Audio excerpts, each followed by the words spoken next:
Code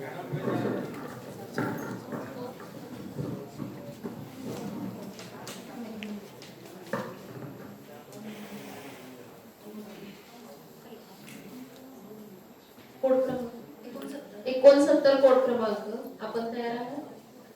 सुरू करूया. Code क्रमांक 69 ची वेळ आता सुरू होत आहे. पृथ्वीवर साधारण 350 कोटी वर्षांपूर्वी पहिला जीव निर्माण झाला आणि 1 लाख वर्षांपूर्वीचा साधारण माणसाचा इतिहास आहे. या इतिहासाचं ॲल्विन टॉफलर यांनी 3 भागामध्ये वर्गीकरण केलं. पहिला म्हणजे शेती, दुसरा म्हणजे उद्योग आणि तिसरा म्हणजे सेवा. शेकडो वर्षांपासून चालत आलेली ही शेती, या शेतीमध्ये शेकडो वर्षांपासून चालत आल्यापासून या शेतीमध्ये तंत्रज्ञानाचा वापर पाहिजे तेवढा केला जात नव्हता. त्यानंतर औद्योगिक क्रांती झाली आणि त्यानंतरच्या शतकामध्ये तंत्रज्ञानामध्ये वाढ होत गेली. 1960 पासून आधुनिक सेवांना सुरुवात झाली आणि गेल्या कित्येक वर्षांमध्ये जेवढं तंत्रज्ञानाने झेप घेतली नव्हती तेवढी झेप येत्या काही दशकामध्ये घेतली गेली आणि ती इतकी होती, ती काहीच्या काही होती. म्हणजे 2000 साली विशिष्ट घर्षणयुक्त आवाज करत वाजणारा डायल अप मॉडेलचा मोबाईल, ते आता 2025 साली आकाराने विधभर असणारा पण द्रुतगती 5G इंटरनेट असणारा स्मार्टफोन, समाज माध्यम, ते आताची 2023 साली झालेली कृत्रिम बुद्धिमत्तेची क्रांती, सामाजिक, आर्थिक, राजकीय, पर्यावरणीय, शैक्षणिक, आरोग्य या सगळ्या क्षेत्रामध्ये तंत्रज्ञानाचा एवढा आग्रह धरला गेला की या सगळ्या क्षेत्रातल्या कोणातून पाहताना माझं या नसावीवर एक मत होतं की तंत्रज्ञानाचा आग्रह धरल्यानंतर या सगळ्या क्षेत्रामध्ये तंत्रज्ञानाचा आग्रह धरल्यामुळे मानवी जीवन मूल्य मात्र हरवत चालेल. हाच विषय बोलण्यासाठी उभी आहे. नमस्कार, मी स्पर्धक कोड क्रमांक 69 विषय मांडते, तंत्रज्ञानाच्या आग्रहात हरवत चालली जीवन मूल्य. मुळात मूल्य ही मानव निर्मित आहेत. अर्थशास्त्रीय भाषेमध्ये एखाद्या वस्तूचं पैशाच्या माध्यमातून केली गेलेली किंमत म्हणजे मूल्य. मानवी समाजाच्या उत्क्रांतीमध्ये समाजामध्ये मानवाचं आदर्श वर्तन काय असावं यासाठी मानवाला काही मानदंड घातले गेले आणि ते मानवानं स्वीकारले सुद्धा. त्या माध्यमातून मानवाच्या आयुष्याशी निगडीत वैयक्तिक, कौटुंबिक, सांस्कृतिक, नैतिक अशा सगळ्या क्षेत्रांमध्ये मूल्यांनी आपली एक आदर्श जागा निर्माण केली. पण स्थळ, काळ, वेळ, गरज यांच्या बदलत्या प्रमाणानुसार मूल्य सुद्धा बदलायला लागली आणि कदाचित ती आपल्यातून हरवायलाच लागली की काय असं वाटायला लागलं. गेल्या एका शतकाचा विचार करता आपल्या आजूबाजूला असलेली लोक ही उदारमतवादी विचारांची होती. त्यांना टोकदार मतं नव्हती असं नाही, पण ती इतरांना असण्यातही त्यांची काहीच हरकत नव्हती. त्यांच्या धारणा बळकट नव्हत्या असं नाही, पण त्यांना योग्य ट्रिगर मिळताच त्यांना बदलायला किंवा त्यांना चक्क मुरड घालायला त्यांची काहीच हरकत नसायची.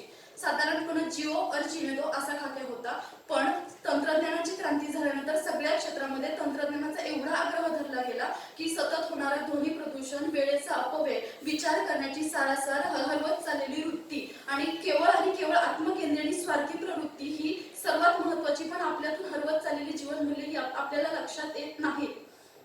21व्या शतकाची स्वतःची अशी काही वैशिष्ट्य आहेत. 21व्या शतकामध्ये इंटरनेट, ऊर्जा आणि संगणक या तंत्रज्ञानाच्या साधनांनी वेळ आणि काळाच्या सीमारेषा ओलांडल्यामुळं मानवाची जीवनमूल्य हरवत नाही चालली तर ती संपुष्टातच यायला लागली असं वाटायला लागतं.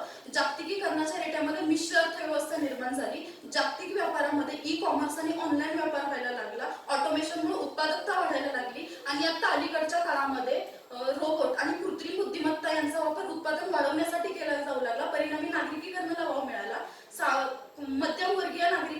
मध्यमवर्गीयांचा कायाकल्प आणि संघटित क्षेत्रातल्या कामगारांच्या संघटनांचं दुर्बलीकरण या माध्यमातून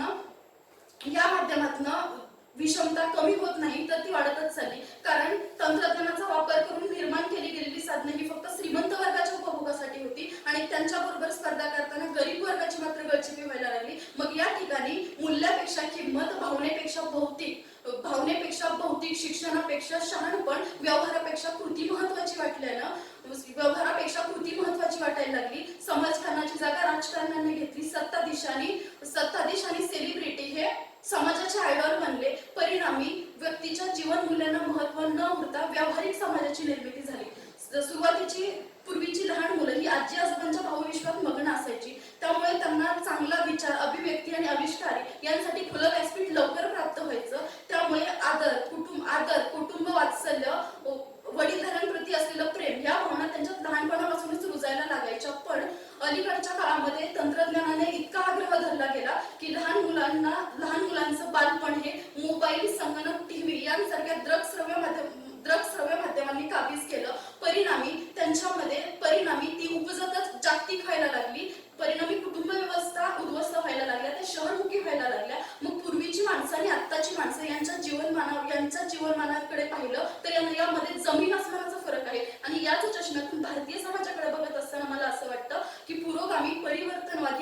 संस्कृतीची मूल्य जपणाऱ्या भारतीय समाजामधून सुद्धा ही मानवी जीवनमूल्य हरवत चाललेली आहेत.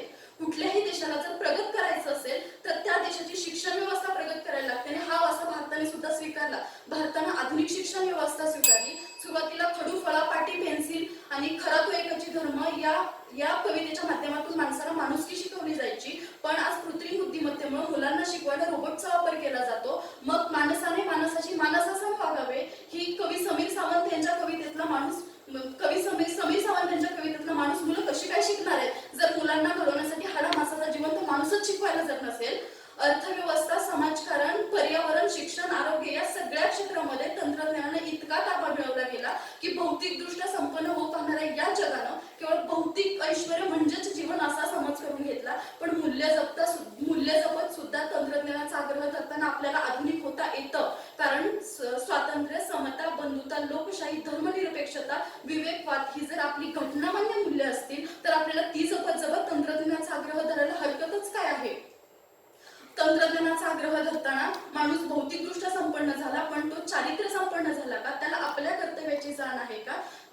इथली शिक्षण व्यवस्था जबाबदार नागरिकांची जडणघडण करते आहे का? आपली कार्यसंस्कृती काय सांगते? आपलं राजकीय कार्य काय सांगतं? या सगळ्या प्रश्नांची सोडवणूक तंत्रज्ञानाच्या माध्यमातून करत असताना आणि सगळ्या क्षेत्रामध्ये तंत्रज्ञानाचा आग्रह धरत असताना आपण सर्वसमावेशी सर्वधर्म सहिष्णू विवेकवादी विज्ञाननिष्ठ ते अंधश्रद्धा मुक्त व्हायला हवं. तरच या तंत्रज्ञानाचा आग्रह धरता हा भारतीय समाज आणि आपण प्रत्येक नागरिक हा प्रगल्भ सहिष्णू आणि बुद्धिप्रामाण्यवादी होईल आणि तंत्रज्ञानाच्या आग्रहामध्ये माणसाची जीवनमूल्य सुद्धा सुरक्षित राहतील. धन्यवाद.